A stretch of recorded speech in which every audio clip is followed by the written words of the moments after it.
The Galactic Council had seen many species rise and fall across the stars.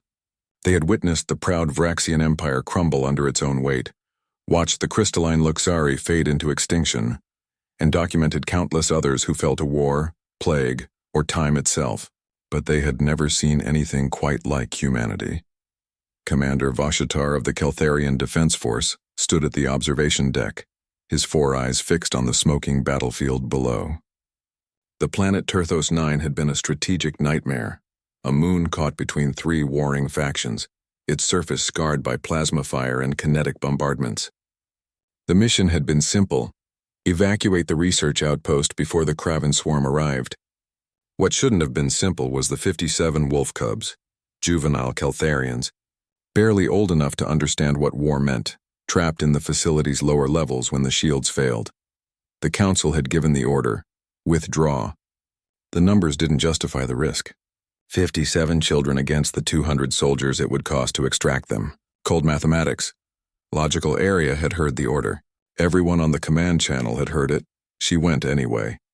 Vashatar remembered watching her stride toward the dropship, alone, her worn combat armor bearing scars from a dozen campaigns. The other humans in her unit had moved to follow, but she'd stopped them with a single gesture. "This one's mine," she'd said, her voice carrying that peculiar human quality, something between a growl and a promise. "You'll die down there." "Human," Vashatar had told her over the comm. "Maybe," Arya had replied, "but they won't." The Kraven hit the facility 17 minutes after she landed. The defense satellites registered 4,000 hostiles converging on her position. Vashatar had ordered the orbital platforms to fire, carving rivers of light through the enemy ranks, but it wasn't enough. It was never enough against the Kraven, insectoid horrors that valued numbers over individual life, that threw themselves at any obstacle until it broke. The comm had gone silent after the first hour. Vashatar had assumed the worst. The council certainly had. They'd already begun drafting the casualty reports, adding one more human to the list of those who died fighting someone else's war. But then, 6 hours after the last transmission, movement appeared on the thermal scanners. A single figure, walking through the wasteland. Vashatar had zoomed in, disbelieving. Arya emerged from the smoke like something from ancient mythology, bloodied, limping, but upright. And wrapped around her shoulders, secured with strips of torn fabric and bound with what looked like her own field medical supplies, were the wolf cubs, all 57 of them. She'd carried the youngest ones in a makeshift sling fashioned from her tactical vest. The older cubs clung to her armor, their small claws finding purchase in the battle-scarred plating. And draped over them all, protecting them from the ash and fallout, was her flag, the blue and white banner of Earth, stained with soot and blood but still recognizable. Ren, the eldest of the cubs, rode on her back, his leg clearly broken and splinted with pieces of Arya's own rifle stock. His golden eyes met Vashatar's through the observation screen, and in them, the commander saw something he'd never seen in a Keltharian youth before: absolute, unwavering trust. The walk took 3 hours.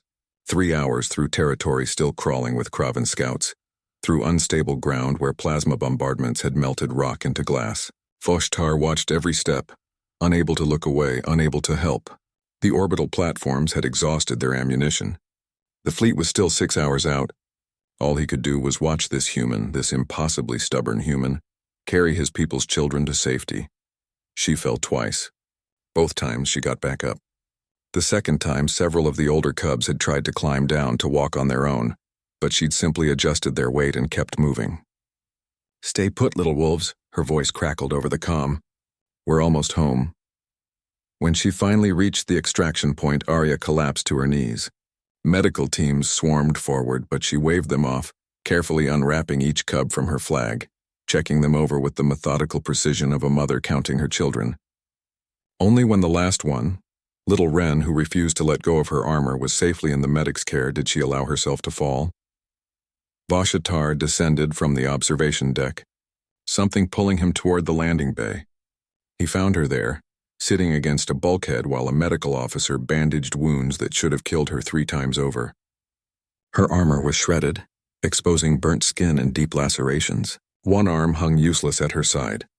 Her flag, that precious piece of fabric humans seemed to cherish above all else, lay beside her, torn, burned, and absolutely ruined.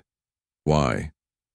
Voshtar asked, his translator struggling with the emotion in his voice.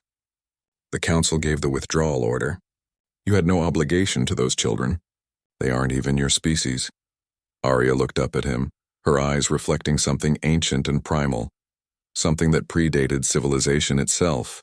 Commander, she said, her voice hoarse from smoke inhalation, where I come from, we have a saying, no one left behind. Those kids needed someone. So they got someone. But your flag, Voshtar gestured to the ruined banner. Humans value their symbols. You've told us this. Arya smiled, wincing as the motion pulled at a cut on her lip. That flag represents an idea, Commander. An idea that everyone deserves a chance. That the strong protect the weak. That you don't give up on people just because the math doesn't work out. She reached down, fingers brushing the scorched fabric. I didn't ruin it. I used it for exactly what it's supposed to mean. Behind them, Ren limped over, escaping his medical handler. The young Keltharian approached Arya, and in a gesture that would later be immortalized in 1,000 pieces of art across the galaxy, touched his forehead to hers, the highest sign of respect in his culture. Pack Mother, he whispered, using a term Keltharians reserve for their most honored guardians. Voshtar felt something shift in his understanding of humanity that day. The galaxy had seen fierce warriors before. It had seen tactical brilliance, technological superiority, and ruthless efficiency. But this willingness to sacrifice everything for those who couldn't fight back, this refusal to accept the cold mathematics of war, this was uniquely human. The Galactic Council would later ask Voshtar why humanity deserved a seat among the great powers, why such a young species should have a voice in shaping the future. He would tell them about Arya, about the wolf cubs, about a flag that meant more in tatters than most banners did flying pristine over palaces, and he would tell them that any species capable of producing individuals like her, individuals who walked into hell itself and came back carrying the future in their arms, deserved not just a seat, but respect. The galaxy had many warriors, but humanity had something rarer. Warriors with hearts.